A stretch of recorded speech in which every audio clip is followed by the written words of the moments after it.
This is a 1921 Deegan marimba.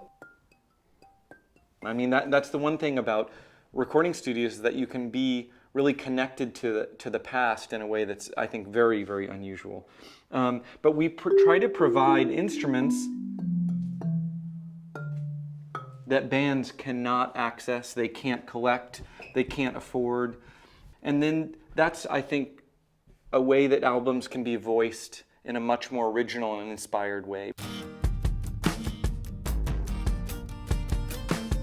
I grew up listening to classic English records of the late 60s and early 70s, and those records were so deep in my blood that when I started hearing digital recordings, especially early Pro Tools recordings, it didn't work for me. Like I just had a better reference point. So we started collecting tape machines and really enforcing analog recording, and the results that we got were just so much better. And I think that that's why we're booked.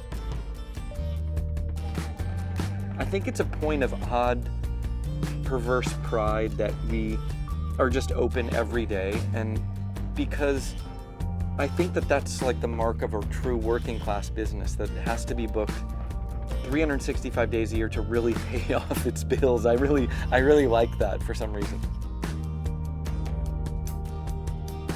We've had bands that have been in here for 4 months to make one record, and on the last day of their recording they were scrambling like crazy.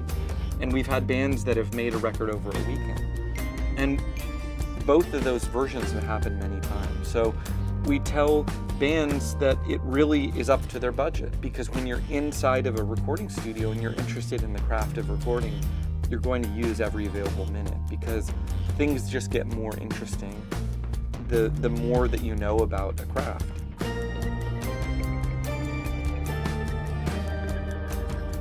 We are definitely peers of the bands that are coming in. We are current active music lovers, and we are in the trenches. Most of us are in working class bands or have come out of being in bands, touring bands, and know the drill. And you know, one of the coolest things I've done in my life is employed creative people respectfully and provided a really good laboratory for them to do what they love doing. That really is a very valuable thing, because everyone makes records. Records are great. I love, I'm happy that I made records, but that seems to be a more unique thing that I've accomplished, and I'm really proud of that.